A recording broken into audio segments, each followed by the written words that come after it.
We have been studying the Olivet Discourse, which is in Matthew chapter 24, and it's probable that if you've been following this teaching for the last couple of weeks that you have heard some things that were different from what you had been taught, maybe different from what you believe. And I hope that you will consider these things and do your own research and see whether or not they jibe with Scripture. The important thing is not whether they agree with what we've been taught. The important thing is whether they agree with Scripture. We turn now to this same chapter, Matthew 24, and continue our study in verse 32. Jesus said, "Now learn this parable from the fig tree. When its branch has already become tender, and it puts forth leaves, you know that summer is near. So you also, when you see all these things, know that it is near, at the very doors. Assuredly, I say to you, this generation will by no means pass away till all these things are fulfilled." Now, this finally answers the question the disciples asked originally. Although the question is worded a little differently in Matthew's Gospel, both the Gospel of Mark and the Gospel of Luke, in presenting this same discourse, represent the disciples' question this way. Jesus predicted that the temple would be destroyed and not one stone would be left standing on another. Now, having done so, he went on the hillside with his disciples, and 4 of them came to him and said, "Lord, when shall these things be, and what sign will there be that these things are about to take place?" And Jesus answers both questions in due time. As far as when shall these things be, that is, when will the temple be destroyed, his answer is, this generation will by no means pass away until all these things are fulfilled. As far as the issue of what sign will there be that these things are about to take place, Jesus said in Luke's version of this discourse, in Luke 21, verse 20, "When you see Jerusalem surrounded by armies, then know that its desolation is near." So is there a sign that these things are about to take place? Yes, when you see Jerusalem surrounded by armies. And they did, and the believers fled from Jerusalem and safely escaped. Now, he is winding this part of the discourse down, and he says, "Learn this parable from the fig tree." Now, it's possible that you have heard somewhere or another, some teachers say, that we are living in the last generation, and that the Bible teaches that there will be only one generation that will transpire after Israel in the last days becomes a nation again. Those who say that usually point to the fact that Israel did become a nation again in 1948, on May 14th, when the United Nations granted Israel sovereign nation status.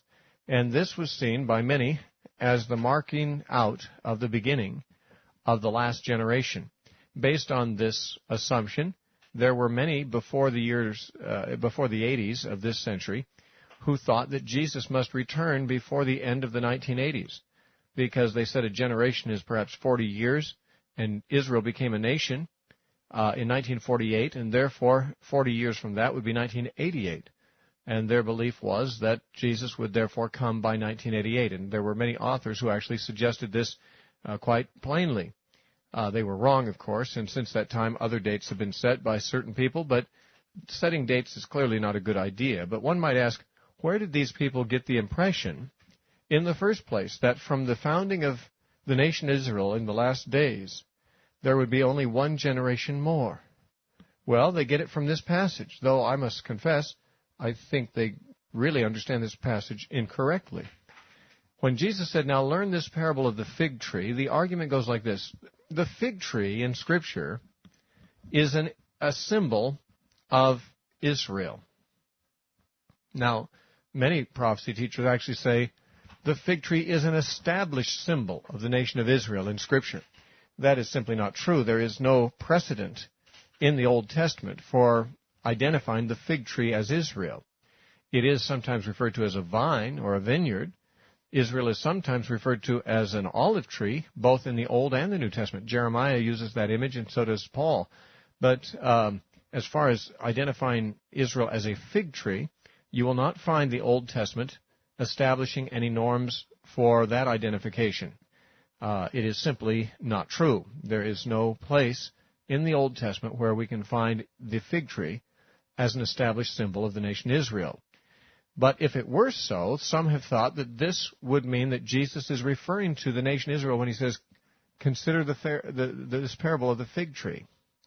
Now, what they say is, when its branch has already become tender and it puts forth leaves, you know that summer is near.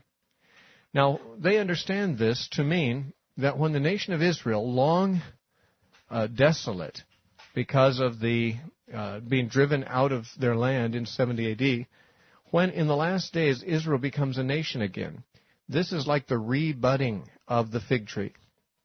Israel's the fig tree, and the putting forth of tender shoots and new leaves and so forth, as the fig tree does in the springtime, that this is a picture of the nation Israel revitalizing, coming back into its own identity and so forth at the end of time. And, of course, they identify 1948 as that time, because Israel became a nation again then. And then they go on to say that when Jesus said, this generation will not pass away until all these things are fulfilled, they understand Jesus to mean that the generation that sees Israel become a nation again, or that sees the budding of the fig tree, that generation will not pass until the second coming of Christ occurs. Now, if you have followed our exposition of this chapter over the past couple of weeks on our program here, then you know that I do not believe that the second coming of Christ is even spoken of here. That the passage up to this point that we've studied is actually an answer to the disciples' question about when Jerusalem would be destroyed, and it came to pass. Everything in this chapter up to this point has come to pass before 70 A.D.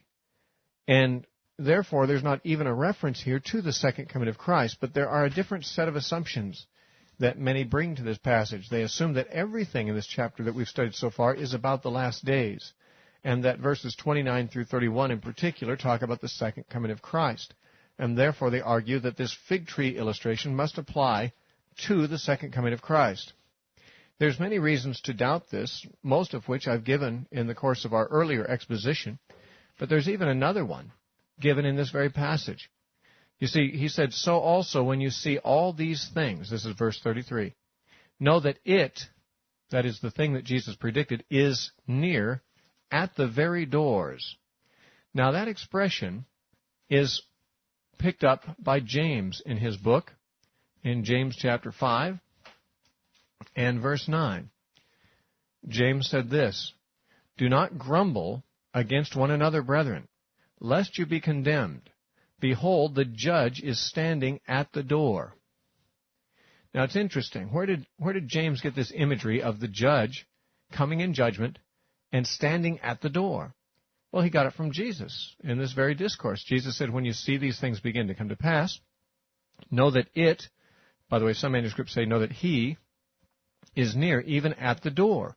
Well, James, who wrote his book before 70 A.D., recognized that the judgment of Jerusalem was coming soon. He saw these things beginning to come to pass. And therefore, taking his cue from what Jesus said, when you see these things begin to come to pass, you know that he is at the door. James said, hey, the judge is at the door.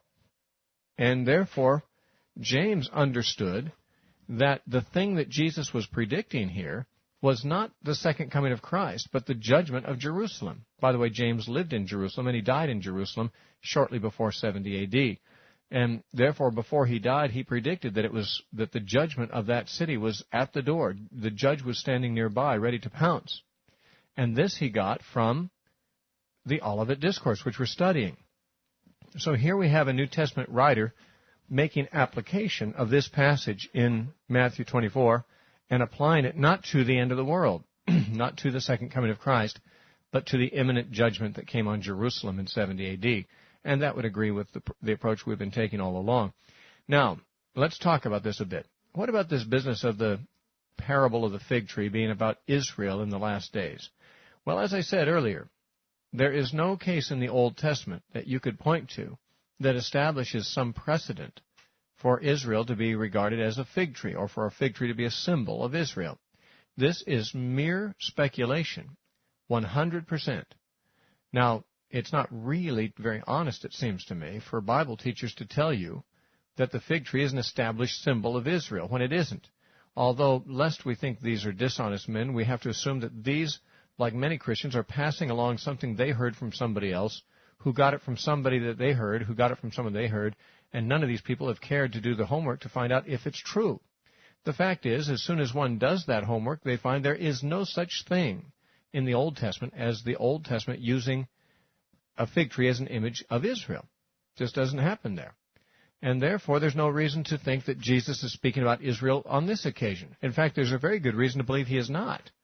Because in Luke's parallel to this, in Luke 21, you'll find that in verses 29 through 31, we have the same passage, only in Luke's version, and where Jesus here in Matthew is recorded as saying, now learn this parable from the fig tree.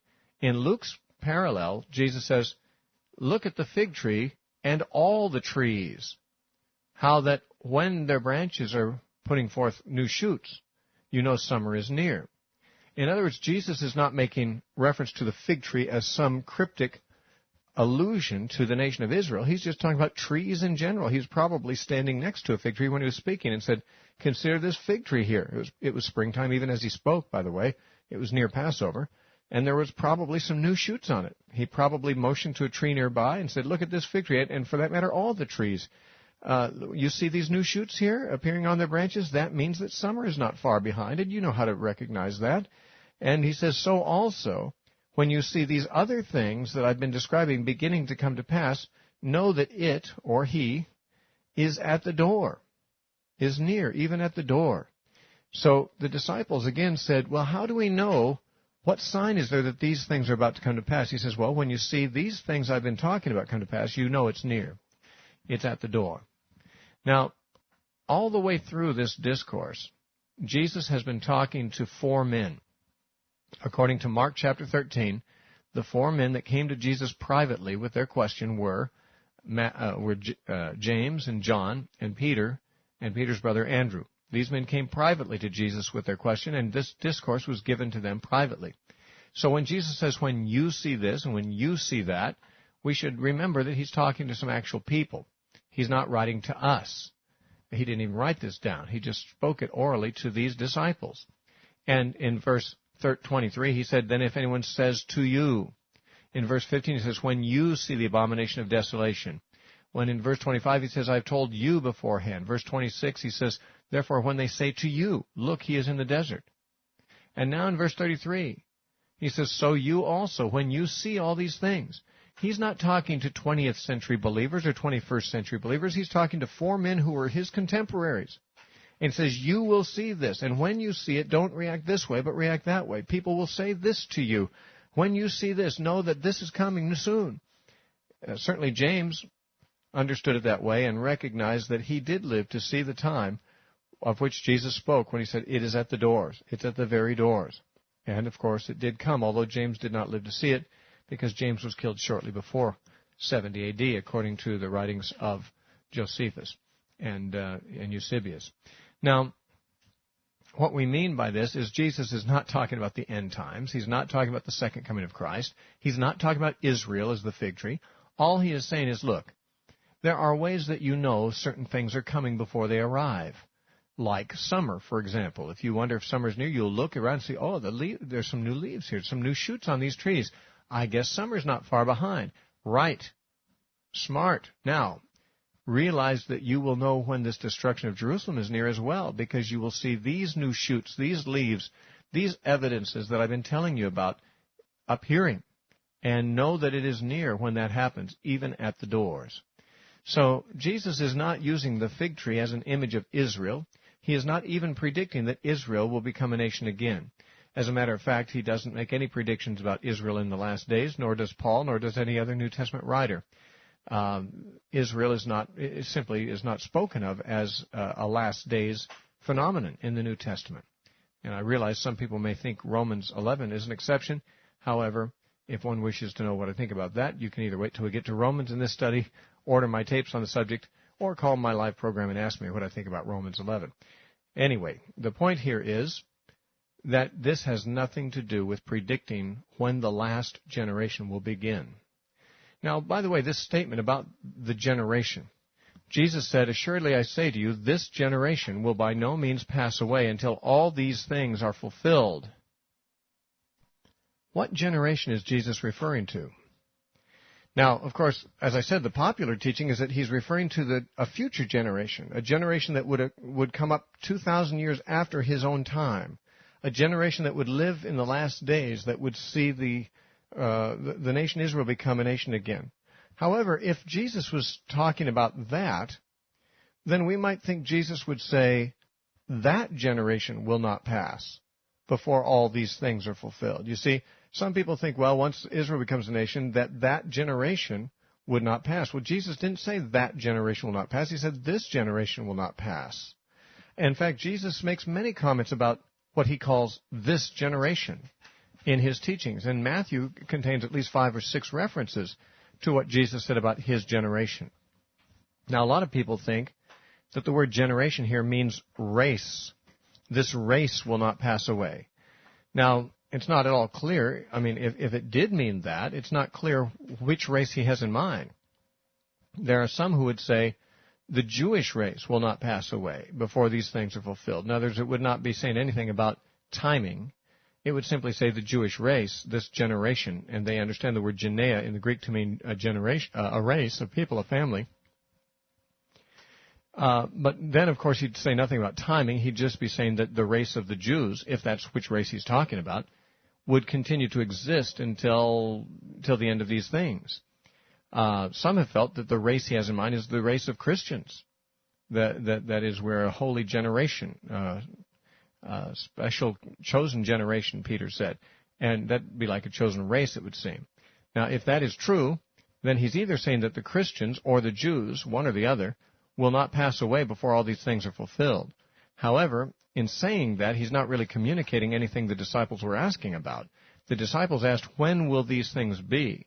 And to simply say the Jewish race or the race of Christians won't pass away until it's all done wouldn't answer that question in any way. However, if he said this generation will not pass, which is what he did say, and if by that he meant you people and your contemporaries, your generation will be not yet expired when these things all take place, then he is telling them what they need to know. I would encourage you to look at all the places in the Gospel of Matthew where Jesus speaks of this generation. For example, in Matthew chapter 11 and verses 16 through 19, Jesus says, "To what shall I liken this generation? They're like children playing in the marketplace, saying, we piped for you and you didn't dance, we played a dirge for you and you didn't mourn." And Jesus said, because John the Baptist came neither eating or drinking, and you say he is a demon, and the Son of Man comes, and he eats and drinks, and you say he's a winebibber and a glutton and a friend of sinners. Now, what's interesting here is that Jesus says he says, to what shall I liken this generation? And he likens them to these children. Why? Because they've heard John the Baptist, and they've heard Jesus, and they haven't accepted either of them, even though they're very different from each other. They've appealed to him in both ways, but they have not accepted him. But notice he's talking about the generation that saw John the Baptist and that saw Jesus. That's what he means by this generation. Likewise, in Matthew chapter 12, in verses 54 through 56, Jesus talks about this generation. He says, "The queen of Sheba will rise up in judgment against this generation, because she came from a long distance to hear Solomon's wisdom, but lo, one greater than Solomon is here." In other words, Jesus is here. The generation that heard Jesus had a privilege beyond that of the Queen of Sheba. However, she responded to the privilege she had and went to hear the wisdom of Solomon, but Jesus' own generation did not bother to listen to him. That's what he's saying. This generation, in that passage, means the generation that heard Jesus preach, his own generation. In fact, you can do your own study on this. You'll find that whenever Jesus speaks about this generation, he's not talking about a race of people. He's talking about the people of his day, his own generation. And likewise, there's no reason to doubt that that's what he means in this place when he says, "I say to you, this generation will by no means pass away till all these things are fulfilled." Now, some people might say, well, he can't mean that because he has earlier spoken of the Son of Man coming with clouds of heaven and power and great glory, and that didn't happen in that generation, did it? Well, I would remind you of a passage we've looked at a few times already, but you may not have been with us. It may help you to notice in Matthew chapter 16. And verse 28, Jesus said, "Assuredly I say to you, there are some standing here who shall not taste death till they see the Son of Man coming in his kingdom. Now, what's the difference between Jesus saying, there are some of you standing here who will not taste death before you see the Son of Man coming in his kingdom, on the one hand, or saying, they will see the Son of Man coming with the clouds, and this generation will not pass before these things happen? Is it not equivalent to say, some of you standing here will not taste death, to saying this generation will not pass? Those two different ways of saying the same thing. And in both places, what is said to take place within that time frame is they will see the Son of Man coming. So obviously he was not talking about the second coming. That's important to recognize. But he was talking about something that would happen in that generation before some of them had died. And therefore, to understand this statement, this generation shall not pass, any other way than to apply it to his own generation is to ignore the fact that he's already said this same thing about his own generation earlier. And it simply is something that many people don't deal with very honestly or very consistently. And so we see that we have a very different understanding of this discourse than what some would teach.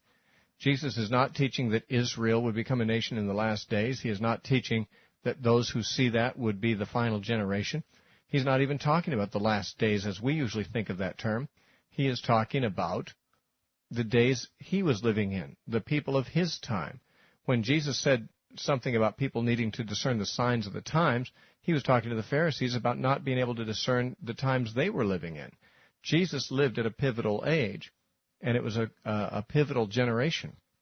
It was the generation that saw the fulfillment of what the prophets predicted, both in the coming of the Messiah and the establishing of his kingdom on the one hand, and also in the destruction of the old order which the prophets predicted, which happened in 70 A.D. with the destruction of Jerusalem.